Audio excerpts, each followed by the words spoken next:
ain't gotten out a word yet, Judith. I'm so excited that you're here. So, I'm sorry. I want to try to stay focused. We were talking about maybe the potential of me staying focused because I just want to applaud you for your book. Would you hold up the copy real quick? Aston Postural Assessment, a New Paradigm for Evaluating Body Patterns. Now, I had the pleasure of checking out the book before it was even in print. That was like one of the best things in my life, and so cool. So we were talking briefly in the beginning of what to expect from the book and how much I really like the book. So, and I think it's a huge tool for any body worker. I think just it's so well written, and there's 200 illustrations, 200 beautiful illustrations, and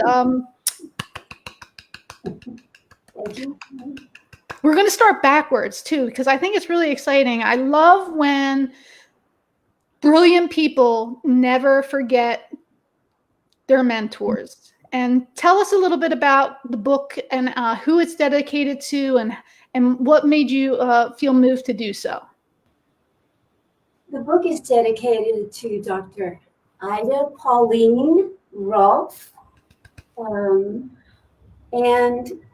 how introducing me to her world of body work, fascia, and transformation that can happen immediately changed my life.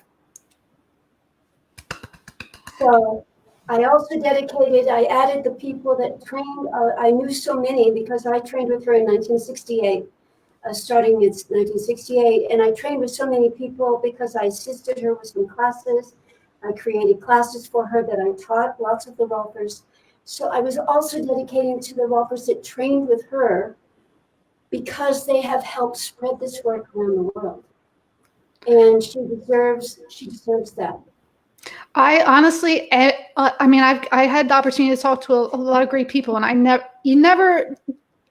you always hear her name, always.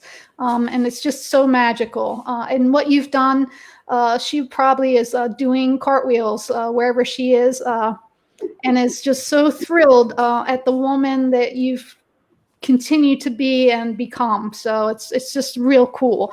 So one of the things too that with the book that I really like is, the pictures and the diagrams. So it's really hard, I don't think, unless people have an idea of your work, focusing on not just physical symmetry, but just the natural. There we go. So, Yes. in the book, you really get a picture of the human body, and then you teach how to draw diagrams of the body. And those diagrams really gave me it's such a deep understanding of what you're looking at. Like it just breaks everything down so beautifully. How did you get to that point? Because you can feel the intuition, right? But you can also feel the science. So I'm just in all of it. Well, let me back up just a little bit, because one of the things that if I were to answer who was the best teacher in my life or the most instrumental to helping me would be Marty Walker. She taught all the blind students at my high school, and she asked me to assist her for the 3 years, which I did. And when I was 15, she said, "So what do you want to be for your career?" And I said, "A flight attendant." And she said, "A flight attendant?" She said, "Why?" I said, "Because I want to travel around the world." She said, "Oh, you can do that anyway. You were born to be a teacher. Your skills are math, problem solving, abstract thinking. You should be a teacher." And I said, "Really?" So she was the one that prompted me to go into this field and recognize that I had certain skills and certain challenges in terms of I always overthought things. So, you give me a test that they say, which of these three is correct? And I'd say to the teacher, I wrote out how all three could be correct, given certain circumstances. So, excuse me, that is not the test. And it's just a way that I had to problem solve it, getting myself through subjects and so on and so forth. So when I met Dr. Rolfe, I met her because I'd had really terrible consequences from an accident, and I sat on her doorstep and waited for 2 days for her to get a cancellation. And she said she'd been researching me and said, so gave me the session, the magic happened, and then she said as I was about to leave, I understand you design movement programs for people. Do you think you could create one for my system, structural integration? I said, sure.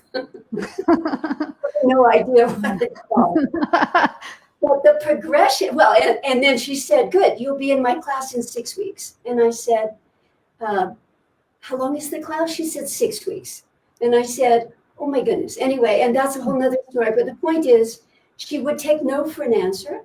So I changed all my plans for the summer and went to the training. And what happened was, because I had already been teaching at a college and I had to teach actors how to see bodies in order to have a characterization. Because if they were 17 years old, they were creating a lot of comedy by the way they became 75. It was so overdone that people were laughing at them and so on. So I created a course to teach acting students, how to see bodies, and their own particularly. So Dr. Rolfe said, yes, my students need that.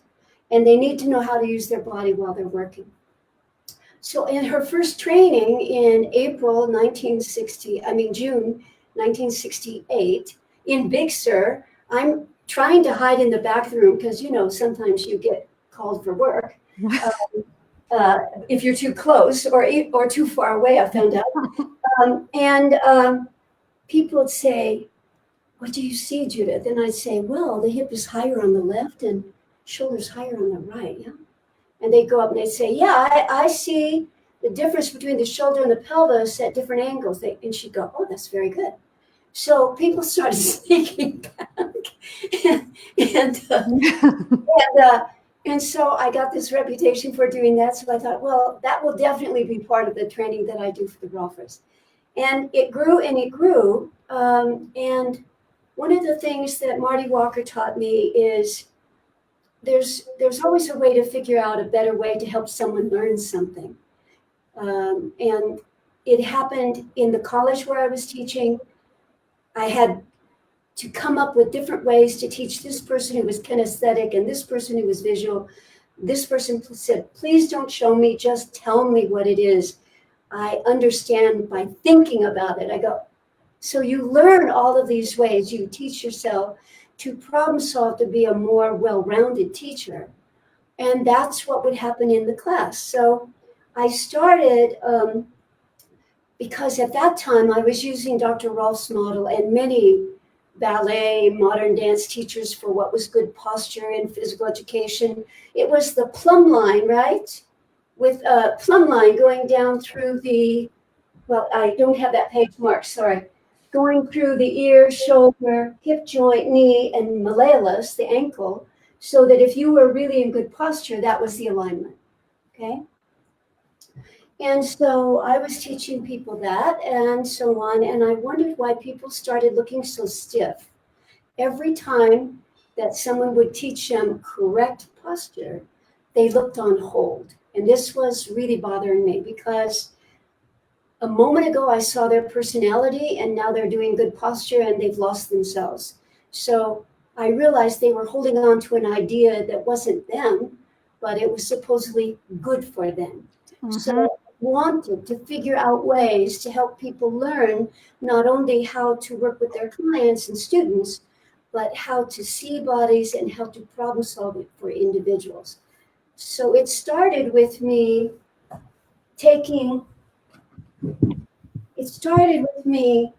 drawing the segments, looking at a body from the side.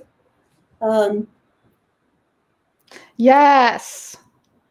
Okay, so looking at the body with the head, the neck, the upper chest, lower chest, lumbar area, pelvis, upper leg, lower leg, and foot, right?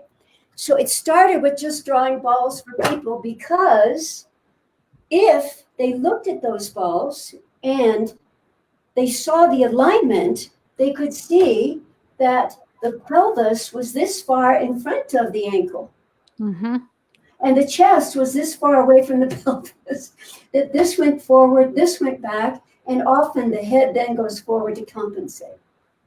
So suddenly it was like, well, you have compression here, compression here, compression here, compression here. No wonder those seem to be the areas that are most good. So then there started being all these correlations between compression and tension and what's too loose for the body, lacking tone to stabilize the body, with displacement. So displacement was easier for an area that had no tone, was easier for low tone of the chest, et cetera, et cetera. And then it grew to drawing on a photograph the actual shape of the segment. So that you could see dimension, which was really interesting. And once I progressed from there, I then would do it over the photograph. So you can see. It's so awesome. It's so helpful. Like I said, it's just so cool. So it makes it very different after you have that kind of awareness to look at a body like yes, it's so good. I see it. I see it. Mm-hmm. And so it was just getting to be too fun. So then I had to start to expand the classes, and then it was like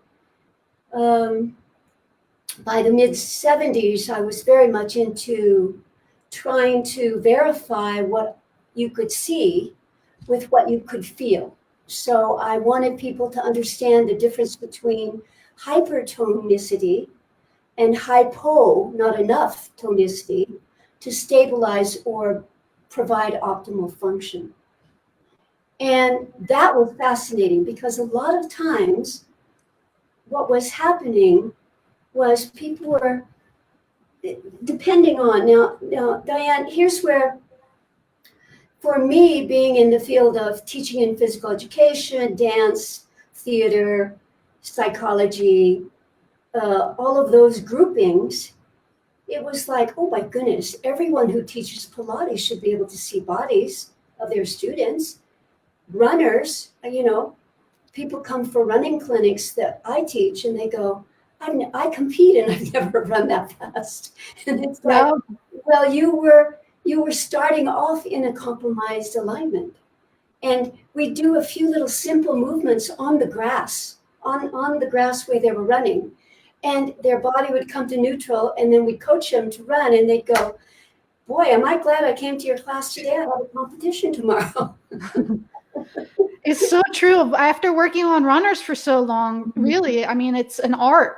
The people who, when you're working on them, don't have, like, sometimes when I work on runners, I'm like, oh my God, like you're hurting yourself, right? Yeah. But it's because of that, not having that perfect, you really need beautiful form and posture when you're running. Yes. And it's true that it's going to change by the surface you run on, the shoes you wear to run in, your style, your body pattern, your limitations are all going to influence how you do this. But even limitations can be neutralized from the compensation that they have been creating more of year after year after year. So people can generally always improve. And if you watch a lot of runners, they're reaching out with that heel, and that hyperextends the knee, and da-da-da-da-da. It has such a long list of consequences. But anyway, so teaching people to see bodies was such a big deal. And then helping them progress how to take what you see and match it to the history. Because a lot of times, this, it's somewhat is funny sometimes.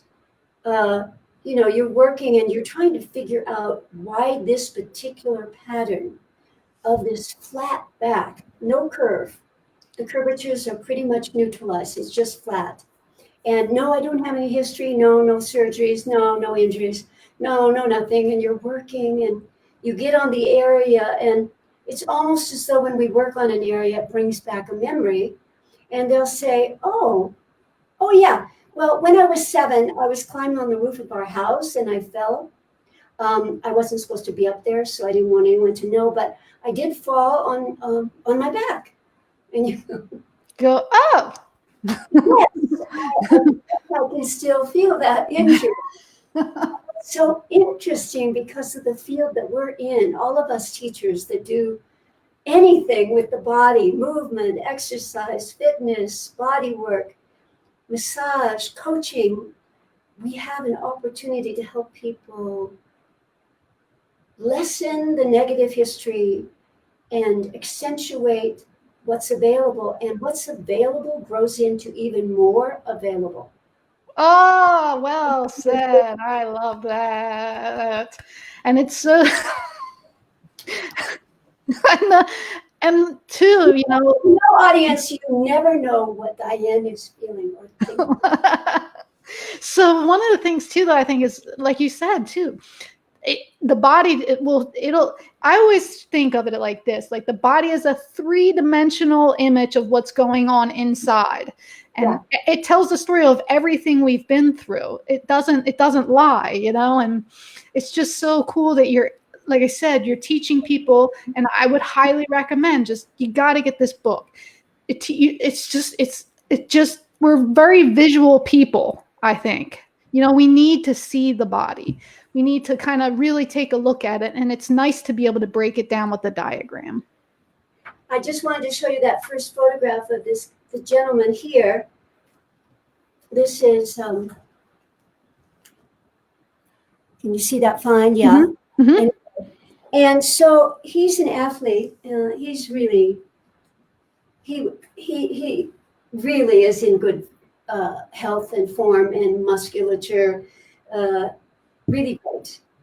But I wanted people to see that if you do something simple, like put some string or something on a plum or some dental floss on the photograph, and you put it between the feet and you go up the middle, it shows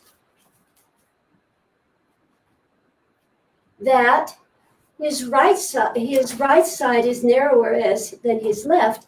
And if I put the 2 right sides together and the 2 left sides together, you don't even recognize who that person is. That's amazing. I know, it's amazing. And so we all have that because, for example, if we have this particular pattern, or our hip is only a little bit to the left and our chest is only a little bit to the right, that was him. And you put, all my weight is on my left foot, most of my weight is on my left foot. And so as you divide my right side, it will be very narrow, which means it is functioning very narrow and putting undue stress on the left side. So as you start to work with this seeing and talking with the client about their pattern and how it is neutralizing, they will feel their running being more even, or perhaps more even by less rotation in one of the legs, because that makes it go more directly forward. It just helps empower people to know what's going on. These days with people getting a knee replacement, a hip replacement, an arm, shoulder replacement, this and this, and there are protocols that are done on those that set in a pattern that may not be what the person's optimal pattern is. However, there's always a way to help figure out how they can negotiate that. But meaning they've worn the head of the femur down in a way that it needs this replacement, and the replacement makes a new pattern. I just worked with someone who's had 2 hip replacements, and the last one causing quite a bit of difference because of what they had to use and so on. The angle on the neck of the femur had to be more horizontal, which means, in my mind, she has to move more horizontally forward, not as up and down as one would do on a regular gait or walk or run. So anyway, as soon as we changed and got the math of what she needed to do to get her weight over her right in order to move directly forward and not stay more on the left foot. And you see these things as you train yourself to see bodies. You go, isn't that interesting? The person has mainly got all their weight on the left and the right leg is swinging over in front of the left when they step on the right, reinforcing the pattern to continue in a greater way. And so this is like a lifelong process. This is something too that you'll never get, once you start seeing these things, you could never get bored. You're never bored again. Never bored again. So I'm sorry, did you say my flight is 3 hours late? And you go, oh yeah, well, oh, I just imagine. Oh, when they turned and it was that way when they turned around. One of the things my father has always said is awareness is key, Diane. Awareness is key. And the more interested as a body worker you become in the actual human body and the stance and the way someone's walking and their posture, the more it peels the layers of the onion. So you can really see what the cause is more rather than just looking at those symptoms. And that's really what your technique's all about. Yes. It's so exciting. I love exciting. that. I can't say enough about the diagrams, and I can't say enough about how amazing it is that you put them together. I can't say enough. Well, as a person who overworks, I've got some extra years of training myself in this. But it just, problem solving is so exciting. So everyone, we're gonna send everyone. You gotta get on. I'm gonna put up Judith's website. I'm gonna put up links to get her book. You gotta get this book and check out the diagrams. And I just got some exciting news when we started. What? I just got some exciting news that you're gonna meet with me again in 2 months. Is that right? That's what you said. I remember. So maybe this next time we'll get we'll do some we'll get some questions from the members of the page and see what we can put together, and we'll kind of keep dabbling through some of your brilliance, because it's just like I said, I've done a little bit of body reading and reading the face, and the face is broken down into 3 sections, and the ears and this. So for years I've been just staring at people's faces, just staring at them. And I'll be in the grocery store and I'll be like, that person has great ears. And my wife is like, what are you talking about? Great ears? How does someone have great ears?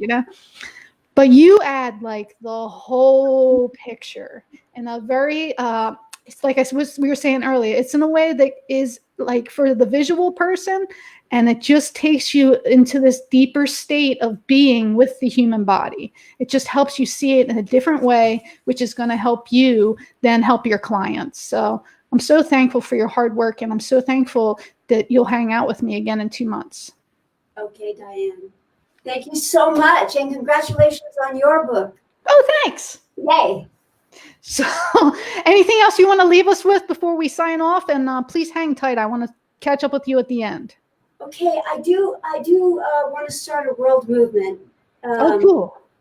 And the world movement is that, particularly as the decades go on, we spend more time with our body usage in pronation. Pronation at the computer, pronation at the piano, pronation at washing dishes, pronation at the steering wheel, pronation in doing body work, pronation, etc., etc. And the movement I want to start is to neutralize by going into supination throughout the day, several times throughout the day. Supination, which is external rotation, palms up, arching the body forward and up, looking at the ceiling, inhaling, and then relaxing into pronation and letting everything come into flexion again. And then pushing off the feet, pushing off the pelvis, go into extension again. And that will help reset this thing that ages people so quickly with